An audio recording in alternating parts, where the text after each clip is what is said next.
लीजिए सुनिए रविन्द्रनाथ टैगोर की लिखी कहानी समाप्ति, मेरी यानी समीर गोस्वामी की आवाज में। अपूर्व कुमार बीए पास करके छुट्टियों में कलकत्ते से अपने गांव को लौट रहा था। रास्ते में छोटी सी नदी पड़ती है जो वर्षा के अंत में अक्सर सूख सी जाया करती है। अभी सावन का महीना है, नदी खूब चढ़ी हुई है। गांव की सीमा और बांस की झाड़ियों की जड़ को चूमती हुई तेजी से बहती चली जा रही है। लगातार कई दिन की घनघोर वर्षा के बाद आज जरा बादल छटे हैं और आकाश में धूप दिखाई दे रही है। नाव यथा समय घाट पर आ लगी। नदी के किनारे से पेड़ों की ओट में से अपूर्व के घर की छत दिखाई दे रही है। घर पर किसी को मालूम तक नहीं कि अपूर्व आ रहा है, इसलिए घाट पर उसे लेने के लिए कोई नहीं आया। मल्लाह बैग उठाने के लिए उद्यत हुआ तो अपूर्व ने उसे मना कर दिया और खुद ही बैग हाथ में लटकाकर आनंद की उमंग में झटपट नाव से उतर पड़ा। किनारे पर फिसलन थी, उतरते ही बैग समेत कीचड़ में गिर पड़ा और ज्यों ही वो गिरा त्यों ही न जाने कहाँ से एक मीठे कंठ की हास्य लहरी ने आकर बगल के पीपल पर बैठी हुई चिड़ियों को चकित कर दिया। अपूर्व बहुत ही शर्मिंदा हुआ और झटपट अपने को संभाल कर चारों तरफ देखने लगा। देखा कि किनारे पर जहां महाजन की नाव से नई ईंटें उतार कर इकट्ठी की गई हैं, उन्हीं पर बैठी हुई एक लड़की हंसते हंसते बिखरी जा रही है। अपूर्व ने पहचान लिया कि वो उन्हीं की नई पड़ोसिन की लड़की मृण्मयी है। पहले इन लोगों का घर यहां से बहुत दूर बड़ी नदी के किनारे पर था। 2-3 वर्ष हुए नदी की बाढ़ के कारण उन्हें गांव छोड़कर यहां चला आना पड़ा है। इस लड़की के बारे में बहुत निंदा सुनने में आती है। गांव के पुरुष तो इसे स्नेह के मारे पगली कहा करते हैं, किंतु गृहिणियां इसके उच्छृंखल स्वभाव से सर्वदा भयभीत, चिंतित और शंकित रहा करती हैं। गांव के लड़कों ही के साथ उसका खेल होता है, बराबर की लड़कियों के प्रति उसकी अवज्ञा की हद नहीं। बच्चों के राज्य में ये लड़की एक तरह से शत्रु पक्ष की फौज के उपद्रव के समान जान पड़ती है। बाप की लाडली लड़की ठहरी और इसीलिए वो इतनी निडर है। यद्यपि इस विषय में मृण्मयी की माँ अपनी सखी सहेलियों के आगे हर वक्त अपने पति के खिलाफ फरियाद किया ही करती है, मगर फिर ये सोचकर कि बाप लाडली को लाड़ करते हैं और जब वे घर रहते हैं तो मृण्मयी की आंखों के आंसू उनके हृदय में बहुत ही व्यथा पहुंचाते हैं, वे प्रवासी पति की याद करके लड़की को किसी भी तरह रुला नहीं सकती। मृण्मयी देखने में सांवली है। छोटे छोटे घुंघराले बाल पीठ तक बिखरे रहते हैं। चेहरे पर बिल्कुल बालक का स्वभाव है। बड़ी बड़ी काली आंखों में ना तो शर्म है, न डर और न हाव भाव का कोई लेश। शरीर लंबा, परिपुष्ट, स्वस्थ और सबल है। उसकी उम्र ज्यादा है या कम, ये प्रश्न किसी के मन में उठता ही नहीं। अगर उठता तो लोग इस बात पर माँ बाप की निंदा करते कि अभी तक वो कुंवारी ही फिर रही है। जब कभी गांव के विदेशी जमींदार की नाव आकर घाट पर लगती है तो उस दिन गांव के लोग उनकी आवभगत करने की तैयारी में घबरा से जाते हैं। घर की स्त्रियों की मुख रंगभूमि पर अकस्मात नाक के नीचे तक यवनिका पड़ जाती है, किंतु मृण्मयी न जाने कहाँ से किसी के नंग धड़ंग बच्चे को गोद में लिए हुए घुंघराले बाल पीठ पर बिखेरे आ खड़ी होती है। जिस देश में कोई शिकारी नहीं, कोई विपत्ति नहीं, उस देश के हरिण के बच्चे की तरह वो निर्भीक खड़ी हुई कुतूहल से टकटकी लगाए देखा करती और अंत में अपने बालक संगियों के पास जाकर इस नए आए हुए प्राणी के आचार व्यवहार के विषय में विस्तार के साथ वर्णन करती। हमारे अपूर्व कुमार ने छुट्टी के दिनों में घर आकर इससे पहले और भी 2-4 बार इस बंधनहीन बालिका को देखा है और फुर्सत के वक्त, यहाँ तक कि काम के वक्त भी देखा है। इसके विषय में विचार किया है। पृथ्वी पर बहुत से चेहरे देखने में आते हैं, किंतु कोई कोई चेहरा ऐसा होता है कि ना कुछ कहना न सुनना, चट से मन के भीतर जाकर ऐसा बैठ जाता है कि उसे निकालना मुश्किल हो जाता है। सिर्फ सौंदर्य के कारण ही ऐसा होता हो सो बात नहीं, वो तो कुछ और ही गुण है, और शायद वो है स्वच्छता। अधिकांश चेहरों पर मनुष्य प्रकृति पूरी तौर से अपना प्रकाश नहीं डाल पाती, और जिस चेहरे पर हृदय के एक कोने में बैठा हुआ वो रहस्यमय व्यक्ति बिना बाधा के बाहर निकलकर दिखाई देता है, वो चेहरा हजारों में छिपता नहीं, पल भर में मानस पट पर अंकित हो जाता है।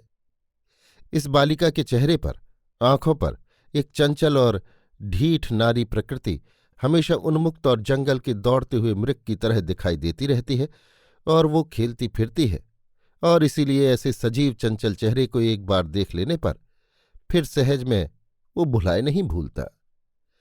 पाठकों को ये बताने की जरूरत नहीं कि मृण्मयी की सकौतुक हास्य ध्वनि चाहे कितनी ही मीठी क्यों न हो, किंतु अभागे अपूर्व के लिए वो जरा कुछ तकलीफ दे ही साबित हुई।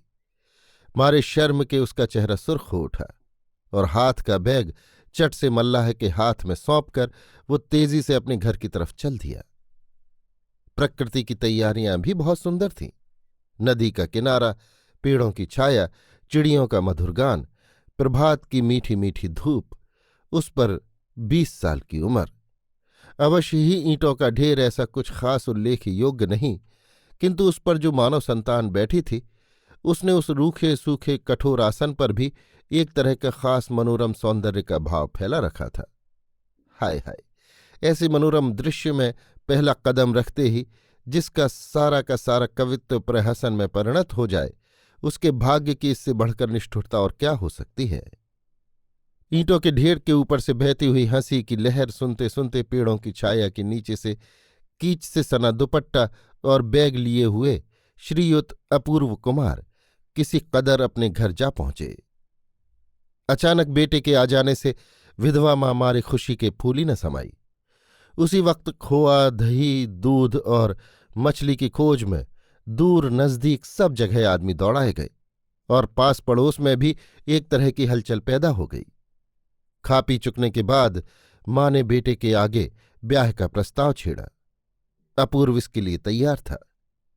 कारण, प्रस्ताव बहुत पहले से ही पेश था, सिर्फ बेटा जरा कुछ नई रोशनी के चक्कर में आकर जिद कर बैठा था कि बीए पास बगैर किए मैं ब्याह हरगिज नहीं कर सकता, इत्यादि। अब तक जननी उस पास की ही प्रतीक्षा में थी, लिहाजा अब किसी तरह की आपत्ति करने के मानी ही है झूठी बहानेबाजी। अपूर्व ने कहा, पहले लड़की तो देखो, फिर देखा जाएगा। मां ने कहा, लड़की देखी जा चुकी है, उसके लिए तुम्हें फिक्र करने की जरूरत नहीं। किंतु अपूर्व उसके लिए खुद ही फिक्र करने को तैयार हो गया और बोला, लड़की बिना देखे तो मैं ब्याह नहीं कर सकता। मां सोचने लगी, ऐसी अनोखी बात तो आज तक नहीं सुनी, किंतु फिर भी राजी हो गई। रात को अपूर्व दिया बुझाकर बिस्तर पर जा पड़ा, और पड़ने के साथ ही वर्षा निशीथ की सारी आवाज और संपूर्ण निस्तब्धता के उस पार से उसकी विनिद्र शैया पर एक उच्छ्वसित उच्च मधुर कंठ की हास्यध्वनि आकर लगातार उसके कानों में बजने लगी। उसका मन अपने को बार बार लगातार ये कह कहकर पीड़ा देने लगा कि सवेरे वो जो पैर फिसलकर गिर पड़ा था, उसका किसी न किसी तरकीब से उसे सुधार कर ही देना चाहिए। उस लड़की को ये मालूम ही नहीं कि मैं अपूर्व कुमार हूं। अचानक फिसलन पर पांव पड़ जाने से कीच में गिर जाने पर भी मैं कोई उपहास या उपेक्षणीय गांव का युवक नहीं। दूसरे दिन अपूर्व को लड़की देखने जाना था। ज्यादा दूर नहीं, मोहल्ले में ही लड़की वालों का घर है। उसने जरा कुछ जतन के साथ ही कपड़े पहने, धोती और दुपट्टा छोड़कर रेशमी अचकन, माथे पर अमीरी ढंग की गोल पगड़ी और पांवों में बार्निशदार चमकते हुए जूते पहनकर रेशमी कपड़े की बढ़िया छतरी हाथ में लटकाए वो सवेरे ही चल दिया। होने वाली ससुराल में पदार्पण करते ही वहां समारोह समादर की धूम मच गई।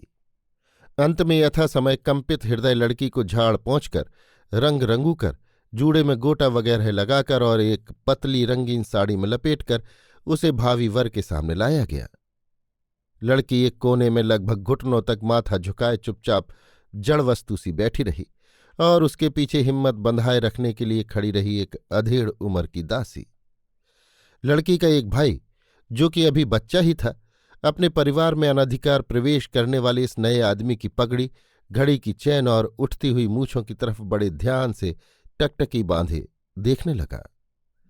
अपूर्व ने कुछ देर मूछों पर हाथ फेरने के बाद अंत में गंभीरता के साथ पूछा, तुम पढ़ती हो क्या? गहनों कपड़ों से लदी हुई इस लज्जा की गठरी में से उसे अपने सवाल का कोई भी जवाब नहीं मिला। 2-4 बार पूछे जाने और पुरानी दासी द्वारा पीठ पर बार बार उत्साहप्रद थपकियां पड़ने के बाद लड़की ने बहुत ही धीमी आवाज में जल्दी जल्दी एक ही सांस में कहकर छुट्टी पाली। कन्या बोधनी दूसरा भाग व्याकरण सार भूगोल अंक गणित भारतवर्ष का इतिहास।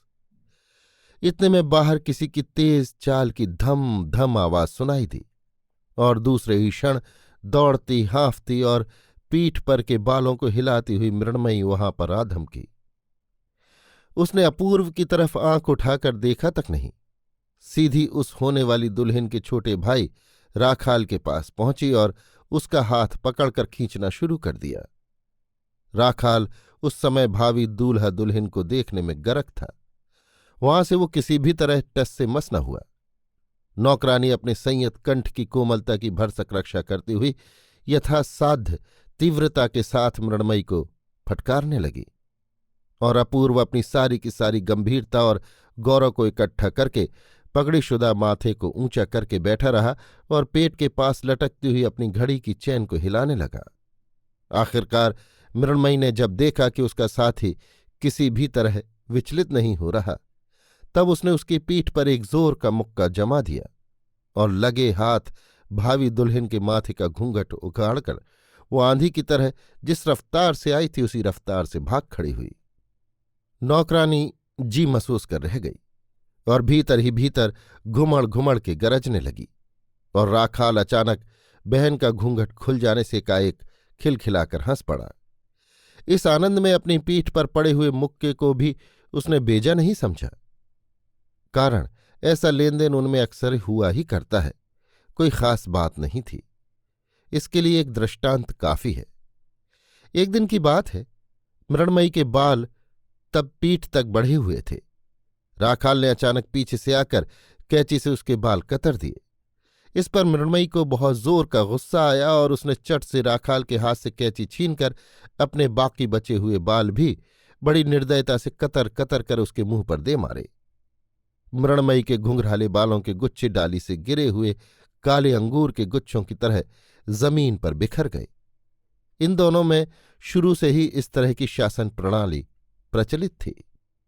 इसके बाद फिर वो नीरव परीक्षा सभा ज्यादा देर तक न टिक सकी। गठरी सी बनी लड़की बड़ी मुश्किल से अपने को लंबी बनाकर दासी के साथ घर के भीतर चली गई। अपूर्व परम गंभीरता के साथ अपनी उठती हुई मूछों पर हाथ फेरता हुआ उठ खड़ा हुआ।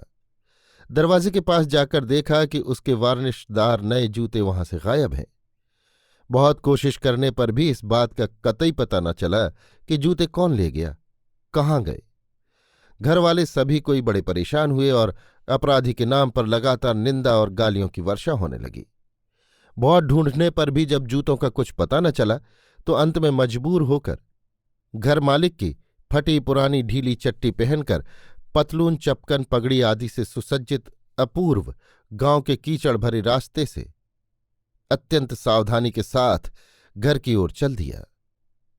तालाब के किनारे सुनसान रास्ते पर पहुंचते ही सहसा फिर उसे वही जोर की हंसी सुनाई दी, मानो पेड़ पत्तों की ओट में से कौतुक प्रिया वंदे भी अपूर्व की उन बेमेल जूतियों को देखकर एक हंस पड़ी हो। अपूर्व अत्यंत लज्जित होकर ठिठक गया और इधर उधर निगाह दौड़ाकर देखने लगा। इतने में सघन वन में से निकलकर किसी निर्लज्ज अपराधिनी ने उसके सामने नए जूते रख दिए और जैसे ही वो चट से भाग जाने को तैयार हुई कि अपूर्व ने जल्दी से उसके दोनों हाथ पकड़कर उसे कैद कर लिया। मृण्मयी ने यथासाध्य टेढ़ी सीधी तिरछी होकर जोर लगाकर हाथ छुड़ाकर भागने की बहुत कोशिश की, लेकिन व्यर्थ। घुंघराले बालों से घिरे हुए उसके भरे हुए गोल मटोल मुस्कुराते हुए चंचल चेहरे पर सूरज की किरणें पेड़ की डालियों और पत्तों में से छन छन कर पड़ने लगीं। कुतूहली पथिक जिस तरह सूर्य किरणों से चमकती हुई निर्मल चंचल निर्झरणी की ओर झुककर टकटकी लगाए उसकी तली को देखता रहता है, ठीक उसी तरह अपूर्व ने मृण्मयी के ऊपर उठे हुए चेहरे पर झुककर उसकी बिजली सी चंचल आंखों के भीतर गहरी निगाह गड़ाकर देखा और फिर बहुत ही आहिस्ते से मुट्ठी ढीली करके मानो अपने कर्तव्य को अधूरा छोड़कर बंदनी को मुक्त कर दिया। अपूर्व अगर गुस्से में आकर मृणमयी को पकड़कर मारता तो उसे जरा भी आश्चर्य न होता, किंतु इस प्रकार सुनसान रास्ते में इस अद्भुत नीरव दंड का वो कुछ अर्थ ही न समझ सकी। नाचती हुई प्रकृति के नूपुरों की झनकार के समान फिर वही चंचल हास्य ध्वनि संपूर्ण आकाश में व्याप्त होकर गूंज उठी और चिंता निमग्न अपूर्व बहुत धीरे धीरे पैर रखता हुआ घर की ओर चल दिया। अपूर्व उस दिन तरह तरह के बहाने बनाकर ना तो घर के भीतर गया और न मां से मिला। किसी के यहां निमंत्रण था, वहीं खा आया। अपूर्व सरीखा पढ़ा लिखा और गंभीर भावुक युवक एक मामूली बिना पढ़ी लिखी लड़की के मुकाबले अपना लुप्त गौरव उद्धार करने और उसे अपनी आंतरिक महत्ता का पूर्ण परिचय देने के लिए क्यों इतना उत्कंठित हो उठा, ये समझना कठिन है। एक गंवई गांव की चंचल लड़की ने उसे मामूली आदमी समझ ही लिया तो क्या हो गया, और उसने क्षण भर के लिए अपूर्व को हास्यास्पद बनाकर और फिर उसके अस्तित्व को भूलकर राखाल नाम के किसी निर्बोध लड़के के साथ खेलने के लिए दिलचस्पी जाहिर की, तो इसमें अपूर्व का बिगड़ ही क्या गया। इन बच्चों के सामने उसे ये साबित करने की जरूरत ही क्या है कि वो विश्वदीप नामक मासिक पत्र में किताबों की समालोचना किया करता है और उसके बकस के अंदर एसेंस, जूते, रूबनी के कैम्फर, चिट्ठी लिखने के रंगीन कागज और हारमोनियम शिक्षक किताब के साथ एक पूरी लिखी हुई प्रेस कॉपी निशीथ के गर्भ में भावी उषा की तरह प्रकाशित होने की प्रतीक्षा कर रही है। किंतु मन को समझाना कठिन है। कम से कम इस देहाती चंचल लड़की के सामने श्री अपूर्व कुमार राय बीए पराजय स्वीकार करने को किसी भी तरह तैयार नहीं।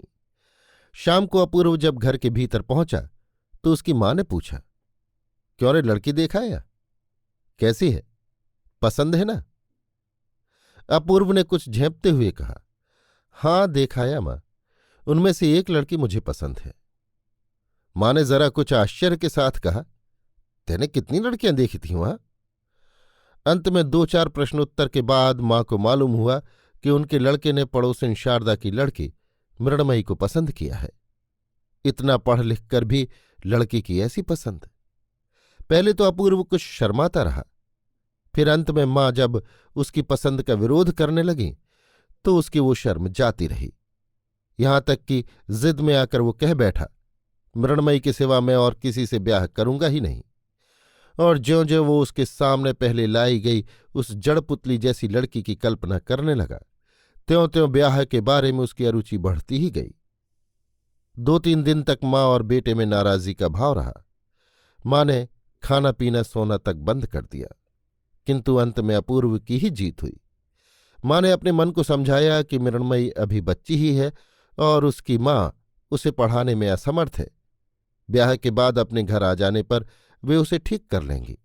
और धीरे धीरे उन्हें इस बात पर भी भरोसा होने लगा कि उसका चेहरा सुंदर है। किंतु उसी समय उसके भद्दे बालों की कल्पना करते ही उनका मन निराशा से भर गया। फिर भी उन्होंने आशा की कि ठीक से जूड़ा बांधते रहने और खूब तेल डालते रहने से ये त्रुटि भी कुछ दिनों में जाती रहेगी। मोहल्ले के सभी लोग अपूर्व की इस पसंद को अपूर्व पसंद कहने लगे। पगली मृणमयी को प्यार तो बहुत से लोग करते हैं, किंतु इसका मतलब ये नहीं कि उसे वे अपने लड़के के साथ ब्याहने योग्य समझते हों। मृणमयी के बाप ईशान चंद्र मजूमदार को यथा समय खबर दे दी गई।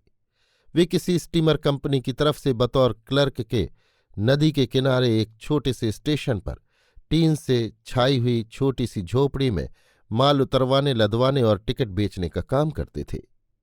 देश से अपनी लड़की मृणमयी के संबंध और ब्याह का समाचार पाकर उनकी दोनों आंखों से आंसू गिरने लगे।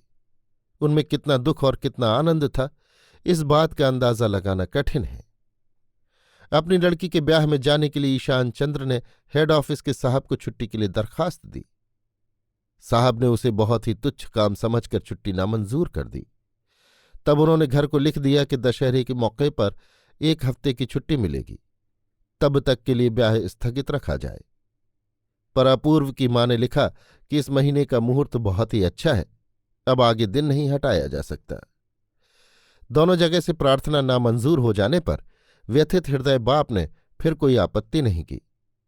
पहले की तरह ही वो माल वजन करने और टिकट बेचने के काम में लग गया। इसके बाद मृणमयी की माँ और गांव के जितने भी बड़े बूढ़े थे, सब कोई मिलकर मृणमयी को उसके भावी कर्तव्य के विषय में दिन रात उपदेश देने लगे। खेल कूद, भाग दौड़, जल्दी जल्दी चलना, जोर जोर से हंसना, लड़कों के साथ हिलना मिलना, फालतू बातें करना और भूख लगते ही खाने को मांग बैठना इत्यादि विषयों पर मनाही की सलाह दे देकर सबों ने ब्याह को उसके सामने एक भूत बनाकर खड़ा कर दिया। उत्कंठित और शंकित हृदय मृणमयी ने समझा कि उसे जिंदगी भर के लिए कैद और उसके बाद फांसी की सजा दी जा रही है। नतीजा ये हुआ कि कमबख्त अड़ियल टट्टू की तरह गर्दन टेढ़ी करके पीछे को हटकर कह बैठी, मैं ब्याह नहीं करूंगी, जाओ। किंतु फिर भी उसे ब्याह करना ही पड़ा। उसके बाद शिक्षा शुरू हुई। अपूर्व की माँ के घर आकर एक ही रात में मृणमयी की अपनी सारी दुनिया कैद में घिर गई। सास ने बहू सुधार करना शुरू कर दिया। उन्होंने बहुत ही कठोर मुंह बनाकर बहू से कहा, देखो बहू, तुम अब नन्ही बच्ची नहीं रही, हमारे घर में ऐसी बेहयाई नहीं चलेगी। सास ने ये बात जिस भाव से कही, मृणमयी उसे ठीक उसी रूप में न ले सकी। उसने सोचा कि इस घर में अगर ना चले तो शायद दूसरी जगह कहीं जाना पड़ेगा। दोपहर को बहू घर में नहीं दिखाई दी। कहाँ गई, ढूंढेरा पड़ गया। अंत में विश्वासघातक राखाल ने उसके गुप्त स्थान का पता बताकर उसे पकड़वा दिया। वो बड़ के नीचे श्री राधाकांत जी के टूटे रथ में जाकर छिप गई थी। सास ने, माँ ने और पास पड़ोस की सब हितेशणियों ने उसे कितना डांटा, फटकारा और लज्जित किया, इसकी कल्पना खुद पाठक पाठिकाएं ही कर लें तो अच्छा हो। रात को खूब बादल घिर आए और रिमझिम मेघ बरसने लगा। अपूर्व ने धीरे धीरे मृणमयी के पास पलंग पर जाकर उसके कान में धीरे से कहा, मृणमयी, तुम मुझे प्यार नहीं करती? मृणमयी एकाएक कड़क कर बोल उठी, नहीं, मैं तुम्हें हरगिज नहीं प्यार करूंगी। मानो उसने अपना सारा गुस्सा और सबके कसूर का सारा दंड सबको इकट्ठा करके एक साथ बिजली की तरह अपूर्व के माथे पर दे मारा। अपूर्व ने दुखी होकर कहा, क्यों, मैंने तुम्हारा क्या कसूर किया है? इस कसूर की संतोषजनक कैफियत देना मुश्किल है। अपूर्व ने मन ही मन कहा, इस विद्रोही मन को जैसे भी बने वश में करना ही होगा। दूसरे दिन सास ने मृणमयी में विद्रोही भाव के सब लक्षण देखकर उसे कोठे में बंद कर दिया। पिंजड़े में फंसी हुई नई चिड़िया की तरह पहले तो वो बहुत देर तक कोठे के अंदर फड़फड़ाती रही। फिर बाद में जब कहीं भी भागने का कोई रास्ता न मिला तो निष्फल क्रोध से उसने बिछौने की चादर को दांतों से चीथ चीथ कर उसके झन्ने उड़ा दिए और जमीन पर औंधी पड़कर मन ही मन बाप की याद कर करके रोने लगी। ठीक इसी समय धीरे से कोई उसके पास आकर बैठ गया और बड़े स्नेह से उसके धूल में लौटते हुए बालों को गालों पर से एक तरफ हटा देने की कोशिश करने लगा।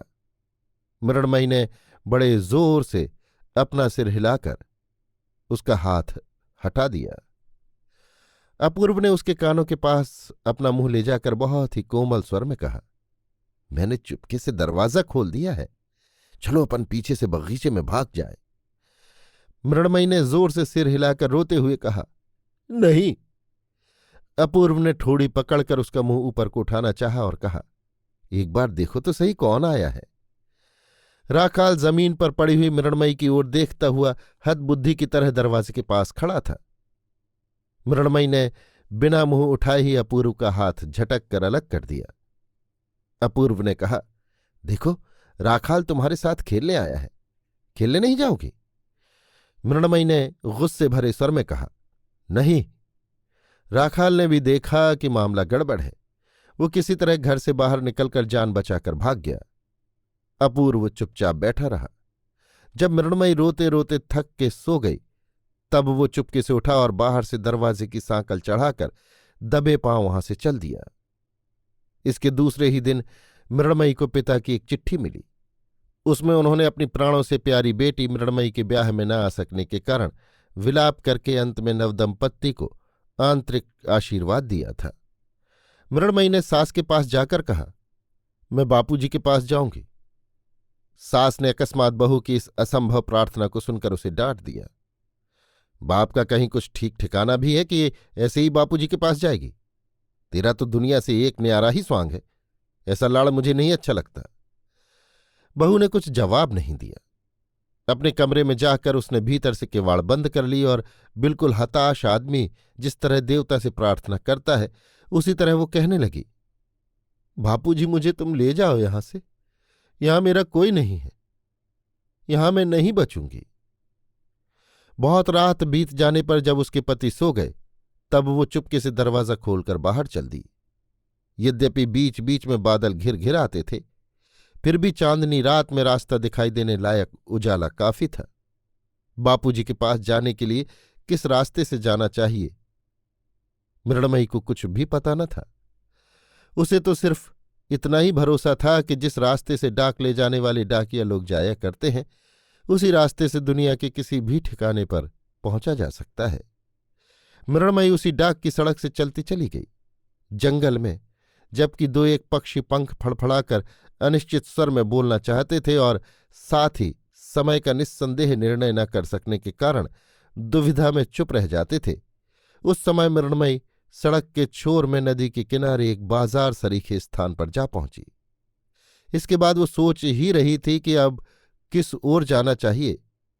इतने में उसे परिचित झमझम शब्द सुनाई दिया। थोड़ी देर में कंधे पर चिट्ठियों का थैला लटकाए हाँफता हुआ डाक का रनर आ पहुंचा। मृणमयी जल्दी से उसके पास जाकर करुण और थके हुए स्वर में बोली, मैं अपने बाबू के पास जाऊंगी कुशीगंज, तो मुझे साथ ले चलो ना। उसने कहा, कुशीगंज कहाँ है? मुझे नहीं मालूम। इतना सा जवाब देकर वो घाट पर पहुंचा और घाट पर बंधी हुई डाक की नाव में बैठकर मल्लाह को जगाकर उसने नाव खुलवा दी। उस समय उसे किसी पर दया दिखाने या पूछताछ करने की फुर्सत नहीं थी। देखते देखते घाट और बाजार सजग हो उठे। मृणमयी ने घाट पर जाकर एक मल्लाह से कहा, मुझे कुशीगंज ले जाओगे? मल्लाह के उत्तर देने के पहले ही बगल की नाव पर से कोई बोल उठा, अरे कौन है? मीनू बेटे, तू यहां कैसे आई? मृणमयी अत्यंत व्यग्रता के साथ बोल उठी, वनमाली, मैं बापूजी के पास कुशीगंज जाऊंगी, तू अपनी नाव पर मुझे ले चल। वनमाली उसके गांव का ही मल्लाह था। वो इस उच्छृंखल प्रकृति बालिका को अच्छी तरह पहचानता था। उसने कहा, बापू के पास जाएगी? बड़ी अच्छी बात है, चल मैं तुझे पहुंचा दूं। मृणमयी नाव पर जा बैठी। मल्लाह ने नाव छोड़ दी। बादल घिर आए और मूसलाधार वर्षा होने लगी। सावन भादों की तरह भरपूर चढ़ी हुई नदी फूल फूल कर नाव को जोरों से हिलाने लगी। मृणमयी का सारा शरीर थकावट और नींद के मारे टूटने सा लगा। आंखों में नींद भर आई। वो आंचल बिछाकर पड़ रही और पड़ने के साथ ही वो चंचल अशांत बालिका नदी के इस इंडोले में प्रकृति के स्नेह से पले हुए शांत शिशु की तरह बेखटके सो गई। आंख खुली तो देखा कि वो अपनी ससुराल में खाट पर पड़ी सो रही है। उसे जगते देखकर मेहरी बड़बड़ाने लगी। मेहरी की आवाज सुनकर सास भी आ पहुंची और कड़ी कड़ी बातें सुनाने लगी। मृणमयी आंखें फाड़ फाड़ कर चुपचाप उनके मुंह की ओर देखती रही।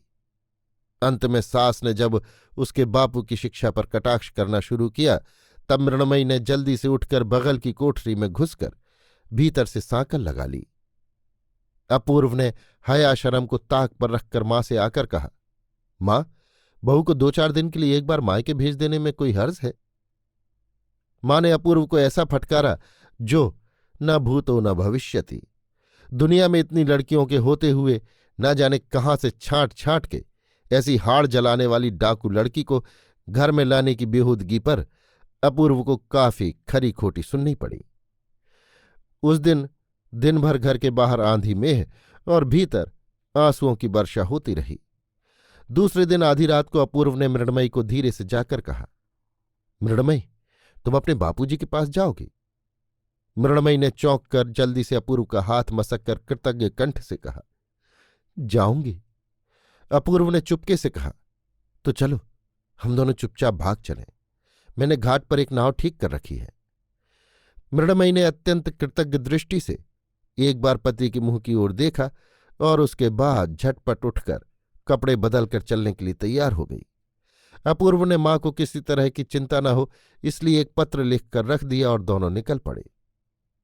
मृणमयी ने उस अंधेरी रात में गांव के उस जनशून्य सुनसान निर्जन रास्ते में ये पहली ही बार अपने मन से, सारे हृदय मन से, पूरे विश्वास और निर्भरता के साथ अपने पति का हाथ पकड़ा और उसके अपने हृदय का आनंद उद्वेग उस सुकोमल स्पर्श से उसके पति की नसों में भी संचारित होने लगा। नाव उसी रात को चल दी। अशांत हर्षोच्छ्वास के होते हुए भी मृणमयी को बहुत ही जल्दी नींद आ गई। दूसरे दिन कैसी मुक्ति थी, कैसा आनंद था। दोनों ओर कितने बाजार, कितने खेत और जंगल दिखाई दे रहे हैं। इधर उधर कितनी नावें जा आ रही हैं। मृणमयी छोटी छोटी बात पर पति से हजारों बार सवाल करने लगी। उस नाव पर क्या है? ये लोग कहाँ से आ रहे हैं? इस जगह का नाम क्या है?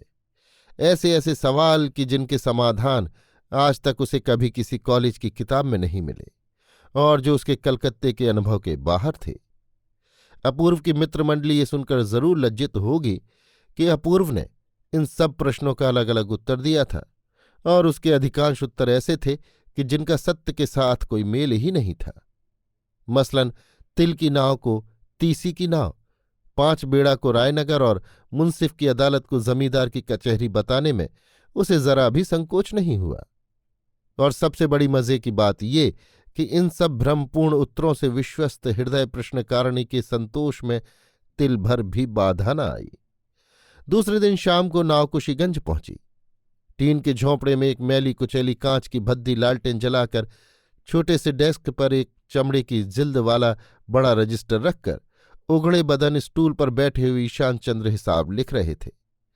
इसी समय इस नवदंपत्ति ने झोंपड़े के भीतर प्रवेश किया। मृणमयी ने पुकारा, बापूजी।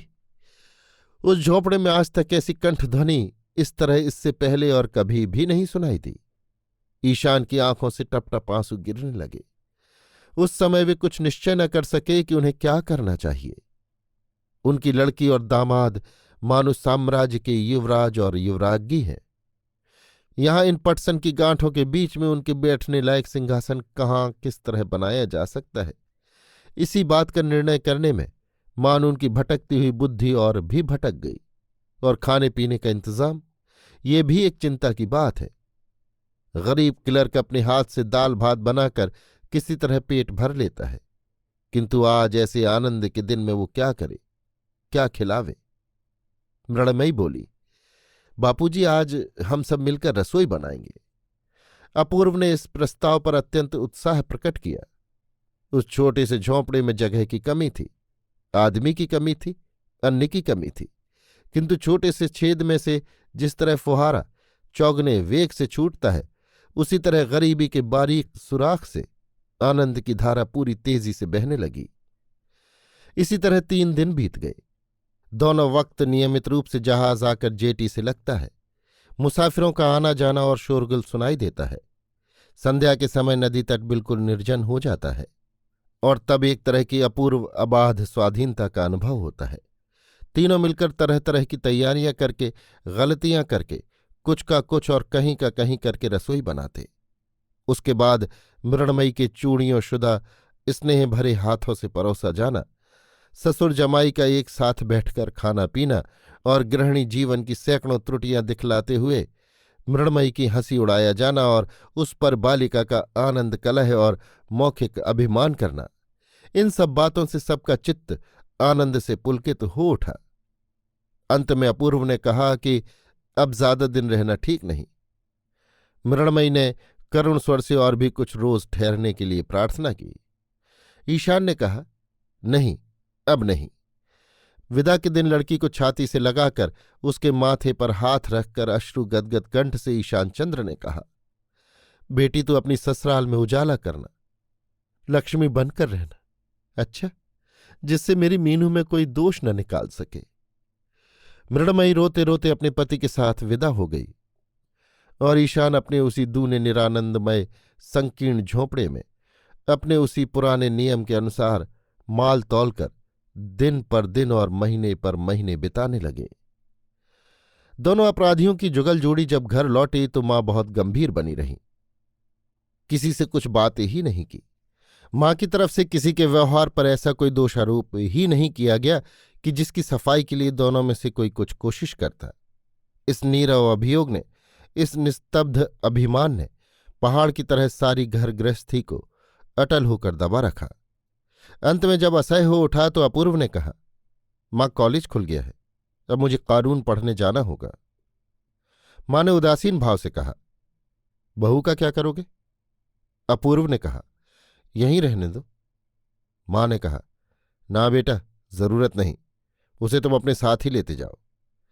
साधारणतः मां अपूर्व से तू कहकर ही बोलती हैं। अपूर्व ने अभिमान व्यथित स्वर में कहा, अच्छा। कलकत्ता जाने की तैयारियां होने लगीं। जाने के एक दिन पहले रात को अपूर्व जब अपने कमरे में सोने गया तो देखा कि मृणमयी बिस्तर पर पड़ी रो रही है। सहसा उसके हृदय को बड़ी चोट पहुंची। व्यथित स्वर में बोला, मृणमयी, मेरे साथ कलकत्ता जाने को तुम्हारा जी नहीं चाहता? मृणमयी ने कहा, नहीं। अपूर्व ने पूछा, तुम मुझसे प्रेम नहीं करती? इस प्रश्न का कुछ जवाब न मिला। आमतौर पर इस तरह के सवाल का जवाब बहुत ही आसान हुआ करता है, किंतु कभी कभी इसमें मनस्तत्व की इतनी जटिलता भरी रहती है कि बालिका से ठीक वैसे जवाब की उम्मीद नहीं की जा सकती। अपूर्व ने सवाल किया, राखाल को छोड़कर यहां से जाने में तुम्हारा जी नहीं चाहता, क्यों? मृणमयी ने बड़ी आसानी से जवाब दिया, हां। बालक राखाल के प्रति इस बीए पास कृत विद्य युवक के हृदय में सुई के बराबर बहुत ही बारीक किंतु अत्यंत लंबी ईर्ष्या का उदय हुआ। बोला, मैं बहुत दिनों तक घर नहीं लौट सकूंगा। इस संवाद के विषय में मृणमयी को अपनी तरफ से कुछ नहीं कहना था। अपूर्व फिर बोला, शायद 2-2.5 साल या उससे भी ज्यादा दिन लग सकते हैं। मृणमयी ने आदेश दिया, वापस आते वक्त तुम राखाल के लिए एक 3 फल वाला राजस का चाकू लेते आना। अपूर्व लेटा हुआ था, जरा उठकर बोला, तो तुम यहीं रहोगी? मृणमयी ने कहा, हां, मैं अपनी मां के पास जाकर रहूंगी। अपूर्व ने एक हल्की सी उसास लेकर कहा, अच्छी बात है, वहीं रहना। सुनो, जब तक तुम खुद मुझे आने के लिए चिट्ठी ना लिखोगी तब तक मैं नहीं आऊंगा। अब तो खूब खुश हुई ना? मृणमयी इस सवाल का जवाब देना फजूल समझकर सोने लगी, किंतु अपूर्व को नींद नहीं आई। वो तकिया ऊंचा करके उसके सहारे बैठा रहा। बहुत रात बीते, सहसा आकाश में चांद दिखाई दिया और उसकी चांदनी बिस्तर पर आकर फैल गई। अपूर्व उस उजाले में मृणमयी के चेहरे की ओर देखने लगा। देखते देखते उसे ऐसा मालूम हुआ जैसे रूपकन्या की राजकुमारी को कोई चांदी की छड़ी छुआकर अचेत कर गया हो। एक बार सिर्फ सोने की छड़ी छुआते ही इस सोती हुई आत्मा को जगाकर उससे माला बदली जा सकती है। चांदी की छड़ी हंसी है और सोने की छड़ी आंसू। तड़के ही अपूर्व ने मृणमयी को जगा दिया। बोला, मृणमयी, मेरे जाने का समय हो गया, चलो मैं तुम्हें तुम्हारी मां के यहां पहुंचाऊं। मृणमयी बिस्तर से उठकर चलने के लिए खड़ी हो गई। अपूर्व ने उसके दोनों हाथ थामकर कहा, अब एक प्रार्थना और है तुमसे। मैंने कितने ही मौकों पर तुम्हें मदद पहुंचाई है, आज परदेश जाते समय तुम मुझे उसका कुछ इनाम दोगी? मृणमयी ने आश्चर्य के साथ पूछा, क्या? अपूर्व ने कहा, तुम मुझे अपनी तबीयत से, प्यार से मुझे एक प्यार दो। अपूर्व की इस अजीब प्रार्थना और गंभीर चेहरे को देखकर मृणमयी हंसने लग गई और फिर मुश्किल से उस हंसी को रोककर चुंबन देने को आगे बढ़ी।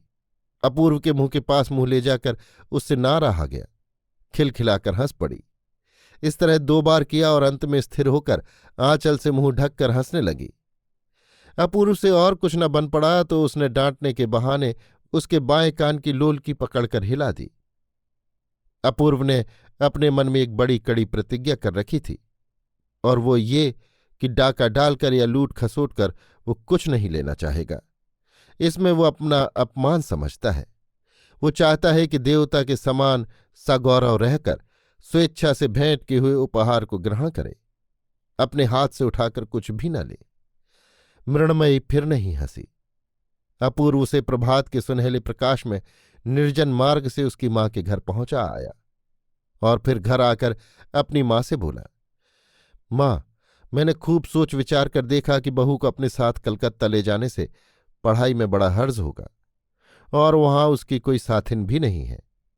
तुम तो उसे अपने पास रखना नहीं चाहती, इसलिए मैं उसे मायके पहुंचा आया हूं। इस तरह गहरे अभिमान में ही माता पुत्र का विच्छेद हुआ। मायके आकर मृण्मयी को मालूम हुआ कि अब वहां उसका किसी तरह मन ही नहीं लगता। उस घर में मानो शुरू से आखिर तक सब कुछ बदल गया है। पहले का सा कुछ भी नहीं रहा। समय काटे नहीं कटता। वो क्या करे, कहाँ जाए, किससे मिले, उसकी कुछ समझ में नहीं आता। मृण्मयी को सहसा ऐसा लगा कि मानो घर भर में और सारे गांव में कोई आदमी ही नहीं है। मानो दोपहर को सूर्य ग्रहण हुआ है। ये बात किसी भी तरह उसकी समझ में ही नहीं आई कि आज जो कलकत्ता जाने के लिए उसकी तबीयत इतनी फड़फड़ा रही है, कल रात को उसकी वो तबीयत कहाँ चली गई थी। कल वो नहीं जानती थी कि जीवन के जिस हिस्से को छोड़कर कलकत्ता जाने में उसका जी इतना आगा पीछा कर रहा है, आज उसका सारा स्वाद ही बदल जाएगा। पेड़ के पके पत्ते की तरह डंठल से गिरे हुए उस अतीत जीवन को आज उसने अपनी इच्छा से अनायास ही दूर फेंक दिया। पुरानी कहानियों में सुना करते हैं कि पहले निपुण अस्त्रकार ऐसी बारीक तलवार बना सकते थे कि जिससे आदमी को काट कर दो टुकड़े कर देने पर भी उसे मालूम नहीं पड़ता था, और जब उसे हिलाया जाता था तो उसके दो टुकड़े हो जाते थे।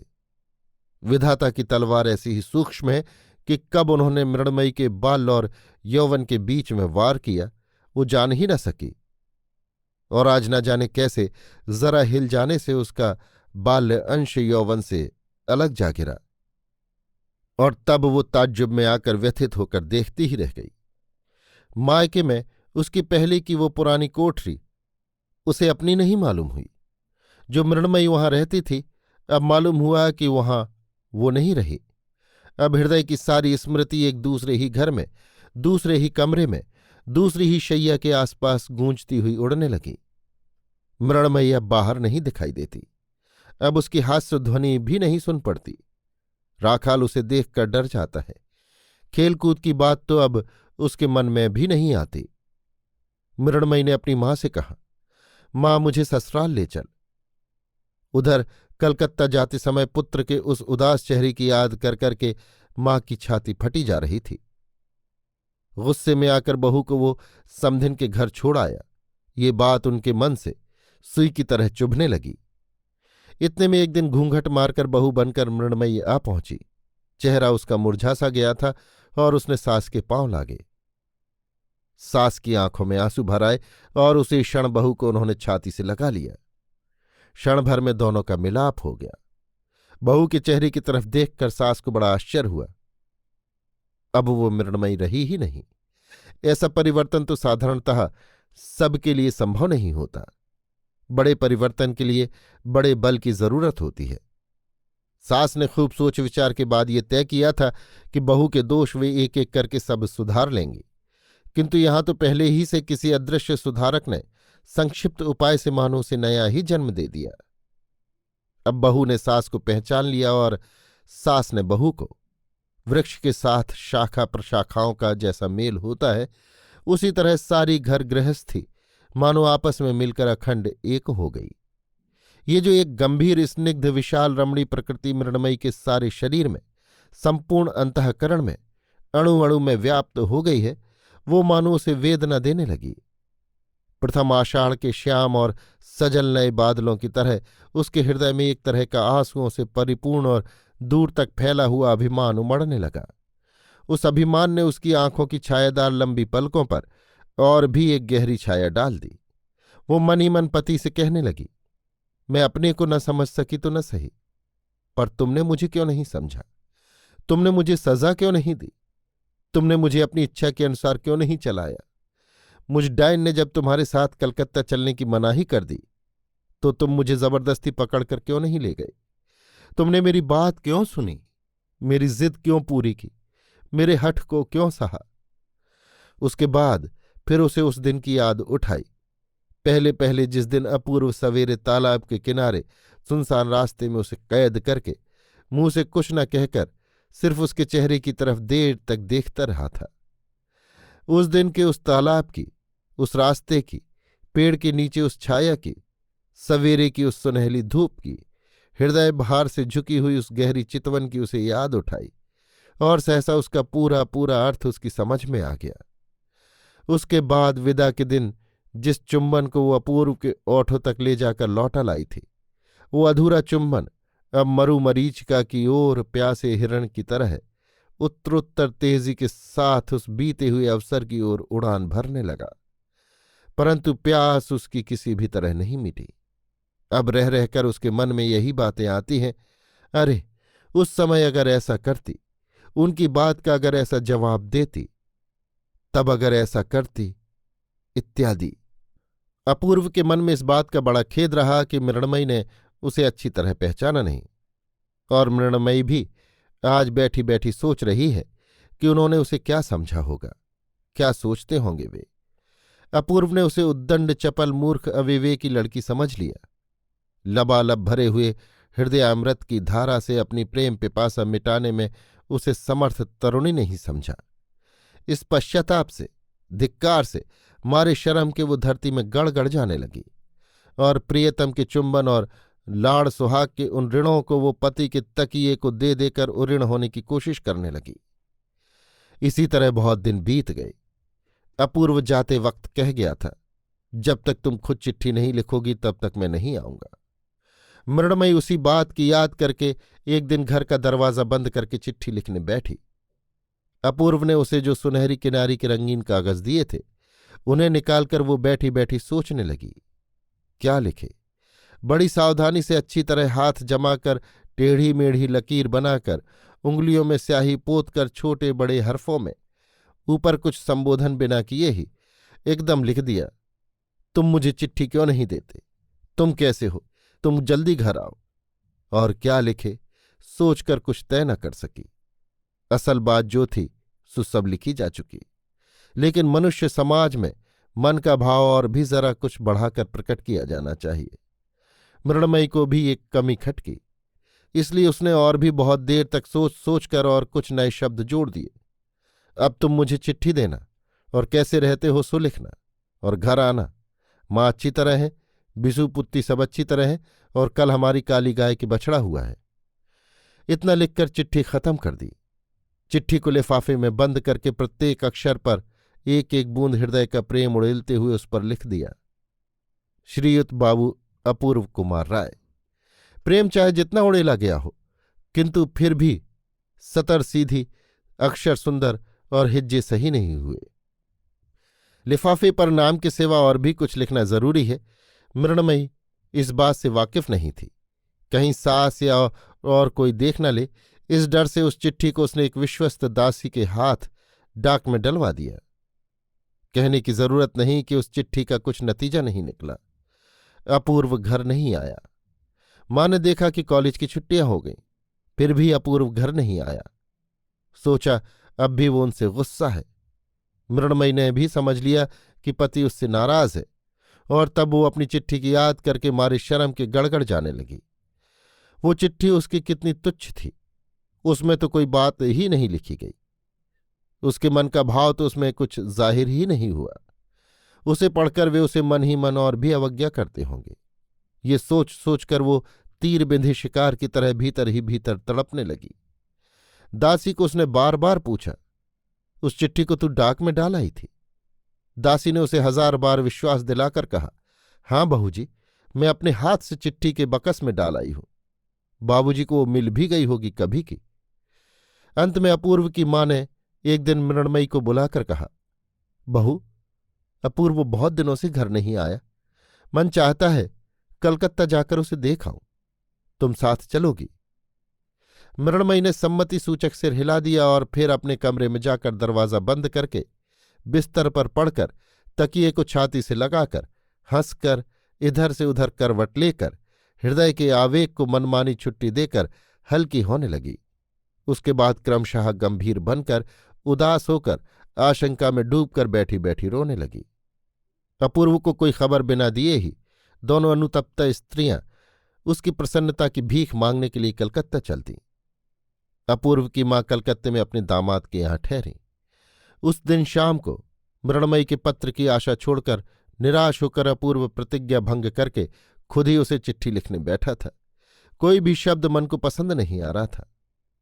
वो ऐसा कोई संबोधन ढूंढ रहा था कि जिसमें पूर्ण प्रेम भी प्रकट हो और अभिमान भी। शब्द ढूंढे न मिला तो मातृभाषा पर उसकी अश्रद्धा बढ़ने लगी। इतने में उसे बहनोई का पत्र मिला कि तुम्हारी माँ आई है, जल्दी आकर मिलो और रात को यहीं ब्यालू करना। घर के समाचार सब अच्छे हैं। समाचार अच्छे होने पर भी उसका मन अमंगल की आशा से विमर्श हो उठा और झटपट उठकर चल दिया बहनोई के घर। भेंट होते ही मां से उसने पूछा, मां घर में सब राजी खुशी है ना? मां ने कहा, हाँ सब खुशी राजी है बेटा। छुट्टियों में तू घर नहीं गया, इसी से मैं तुझे लेने आई हूं। अपूर्व ने कहा, इसके लिए तुम्हें इतनी तकलीफ उठाकर यहां आने की क्या जरूरत थी? मुझे कानून की परीक्षा देनी थी इत्यादि। खाते वक्त बहन ने पूछा, भैया आते वक्त भाभी को तुम साथ क्यों नहीं लेते आए? छोड़ क्यों आए थे? भैया ने गंभीरता के साथ कहा, कानून की पढ़ाई थी इत्यादि। बहनोई ने हंसकर कहा, यह सब फालतू बात है, असल में हमारे डर से लाने की हिम्मत नहीं पड़ी। बहन बोली, हो भी तो डरावने आदमी, छोटे बच्चे कहीं अचानक देख लेते हैं तो मारे डर के उन्हें बुखार आ जाता है। इस तरह हंसी मजाक चलने लगा, परंतु अपूर्व बिल्कुल उदास ही बना रहा। कोई भी बात उसे अच्छी नहीं लग रही थी। वो सोच रहा था कि मां जब कलकत्ते आई तो मृणमयी चाहती तो मां के साथ आसानी से आ सकती थी। शायद मां ने उसे साथ लाने की कोशिश भी की होगी, किंतु वो अलहड़ लड़की राजी नहीं हुई होगी और इस विषय में संकोच के कारण मां से वो कुछ पूछ भी न सका। सारा मानव जीवन और विश्व की रचना उसे शुरू से आखिर तक व्यर्थ मालूम होने लगी। भोजन करने के बाद बड़ी जोर की आंधी आई और घनघोर वर्षा होने लगी। बहन ने कहा, भैया आज यहीं रह जाओ। भैया ने कहा, नहीं मुझे काम है, जाना होगा। बहनोई ने कहा, रात को तुम्हें ऐसा क्या काम है? एक रात के लिए यहां रह ही गए तो क्या? तुम्हें तो किसी को जाकर कैफियत नहीं देनी, फिर फिक्र किस बात की? बहुत कहने सुनने के बाद बिल्कुल तबीयत न होने पर भी अपूर्व रात को वहीं सोने के लिए राजी हो गया। बहन ने कहा, भैया तुम थके हुए मालूम होते हो, अब जागो मत, चलो सो चलकर। अपूर्व की भी यही इच्छा थी कि बिस्तर पर अंधेरे में अकेला जाकर सो रहे तो उसकी जान बचे। बात का जवाब देना भी उसे अखरता था। सोने के लिए उसे जिस कमरे के द्वार तक पहुंचाया गया वहां जाकर उसने देखा कि भीतर अंधेरा है। बहन ने कहा, हवा से बत्ती बुझ गई मालूम होती है, दूसरी बत्ती लिए आती हूं। अपूर्व ने कहा, नहीं जरूरत नहीं, बत्ती जलाकर सोने की मेरी आदत नहीं। बहन के चले जाने पर अपूर्व अंधेरे कमरे में सावधानी के साथ पलंग की ओर बढ़ा। पलंग पर बैठना ही चाहता था कि इतने में सहसा चूड़ियों के खनकने की आवाज हुई और एक सुकोमल बाहुपाश ने उसे कठिन बंधन में बांध लिया और फिर फूल से कोमल व्याकुल ओठों ने डाकू की तरह आकर अविरल अश्रुधारा से भीगे हुए आवेगपूर्ण चुंबनों के मारे उसे आश्चर्य प्रकट करने तक का मौका नहीं दिया। अपूर्व पहले तो चौंक पड़ा, उसके बाद उसकी समझ में आया कि बहुत दिन पहले जो काम सिर्फ हंस देने के कारण ही अधूरा रह गया था, उसे आंसुओं की धारा ने आज समाप्त कर दिया। अभी आप सुन रहे थे रविन्द्रनाथ टैगोर की लिखी कहानी समाप्ति, मेरी यानी समीर गोस्वामी की आवाज में।